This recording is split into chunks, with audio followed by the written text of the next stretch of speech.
Allô? Allô? Oui, salam alaikum, ça va? Salam alaikum, ça va et vous? Alhamdoulilah, dis-moi tout très cher, que puis-je pour toi? J'aimerais du coup te raconter une histoire. Je suis désolée.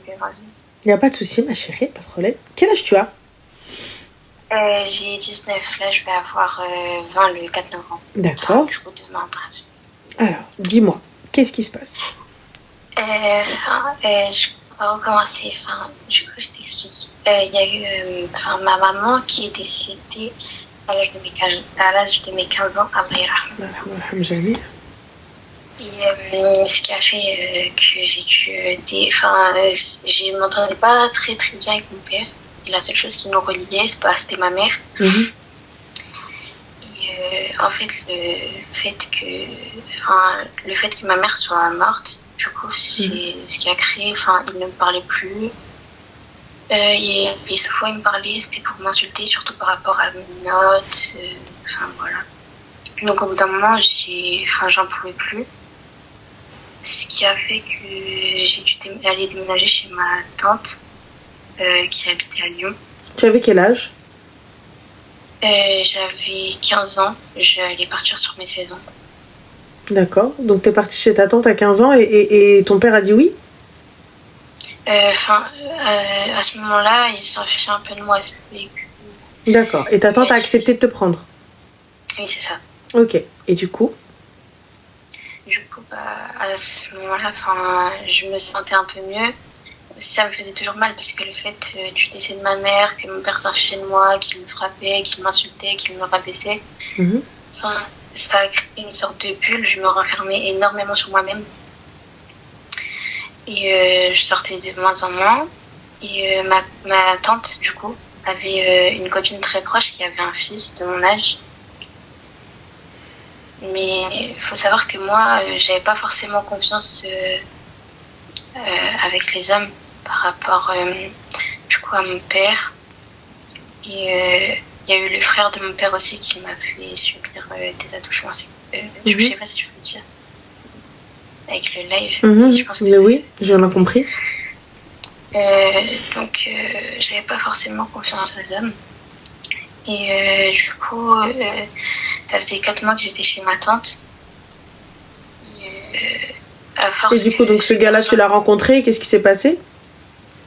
Oui, du coup, au début, je lui parlais pas. Et au fil du temps qu'ils viennent chez ma tante, du coup, on s'est échangé nos numéros. On discutait énormément. On était dans une sorte de flirt. C'était un peu incompréhensible pendant 1 an. Et je lui ai raconté énormément de choses sur ma vie, que ce soit par rapport à mes parents, à mon oncle. En fait, je me suis totalement ouverte à ce garçon. Comme si, je sais pas, franchement, je sais pas pourquoi j'ai fait ça et je regrette parce que je me dis, pourquoi je me suis ouverte à un garçon que je ne connaissais pas forcément. Et du coup, ce garçon, on sortait énormément. Et aussi, un jour, j'ai dû partir avec ma tante en Algérie, à Tizi Ouzou, chez moi, quoi. Et il a commencé j'étais très proche de mes cousins. Et du coup, quand j'étais en appel avec lui, il y avait souvent mes cousins à côté. Et il commençait à me faire des crises de jalousie. Il me disait comme quoi que c'était pas normal que je restais autant avec mes cousins, que je devais m'éloigner d'eux, il me faisait énormément de crises de jalousie. Et moi, comme quand je me suis éloignée d'eux, j'ai tout écouté, comme si il me contrôlait. Mais du coup, tu t'es mariée avec cette personne ou pas? Non. D'accord. Donc, quelle est ta question, ma chérie? En fait, j'aimerais l'oublier parce que... comment t'expliquer? En fait, il me faisait des crises de jalousie par rapport à mes cousins alors que lui, il allait voir ailleurs.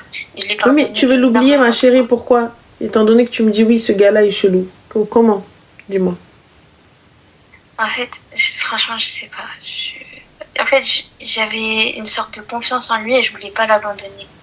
L'abandonner dans quoi, ma chérie? Je sais pas. En fait, c'était une sorte En fait, étant donné que je n'avais plus confiance aux hommes, je me disais que c'était la dernière chose qui me restait. J'ai sacrifié énormément de choses pour lui. T'as sacrifié quoi, ma chérie? Comment? T'as sacrifié quoi? J'ai totalement coupé les ponts avec mes grands frères. Parce qu'ils n'étaient pas d'accord par le fait que je parle avec ce garçon. Et ils m'ont dit oui, quand tu dois arrêter de parler avec lui. Moi, je leur ai dit que non, que c'était pas possible. J'en ai parlé à ce garçon et il m'a dit d'arrêter de leur parler. Et moi, je l'ai écouté. Et à l'heure d'aujourd'hui, je parle plus avec mes frères. D'accord. Du coup? Et du coup, lui, il m'a trompé énormément de fois. Donc au bout d'un moment, j'en ai eu marre, mais j'ai rien dit. Et il a attendu le fait que, en fait, un jour aussi, du coup, j'avais reparlé avec un cousin à moi. Il s'est énervé, il m'a quitté.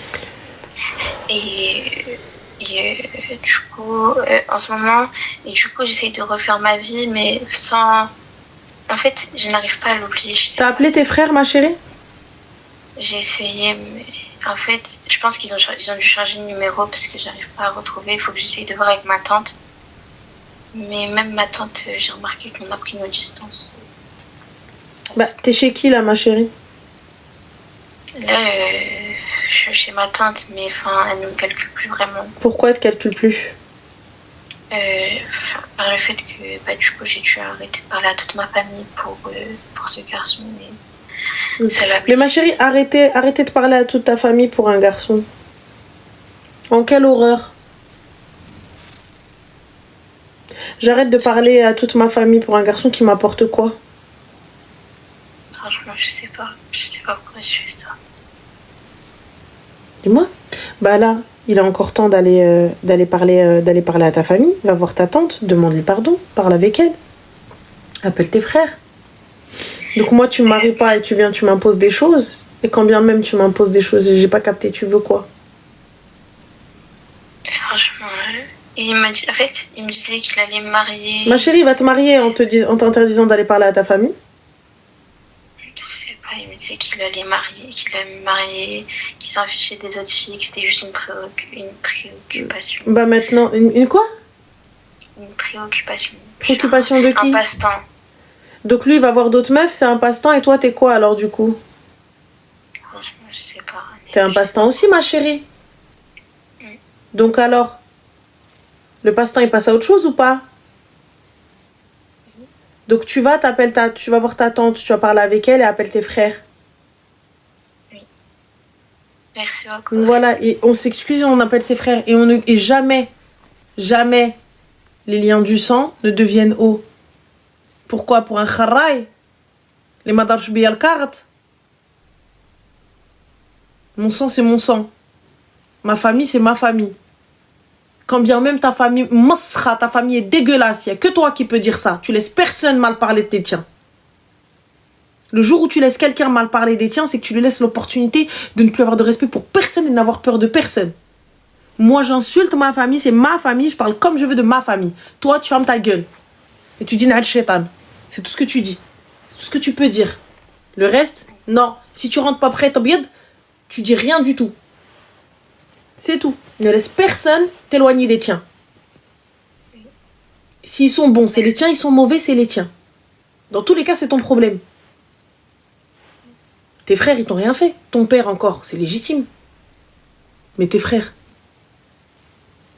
Va, appelle tes frères. Envoie-leur un message. Demande pardon à tes frères et ça va s'arranger. Justement, j'ai déjà essayé de leur parler. Mais ils veulent plus. C'est au début, ma chérie. Va les voir. Va les voir, parle avec eux et quand même, essaye encore et encore et encore. Et khair, Inch'Allah. Donc voilà, ma chérie, prends soin de toi et bon courage. Merci beaucoup, Rani. Je t'en prie, ma chérie. Salam. Vous savez, quand je prends mon téléphone, c'est qu'il y a quelque chose, les gars.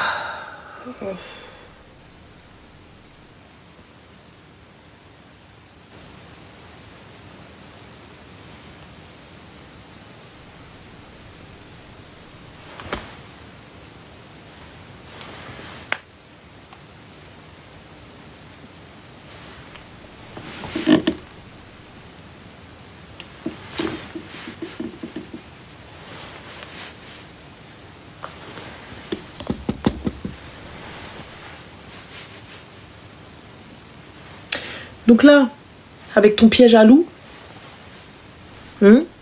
avec ta naissance de cheveux qui commence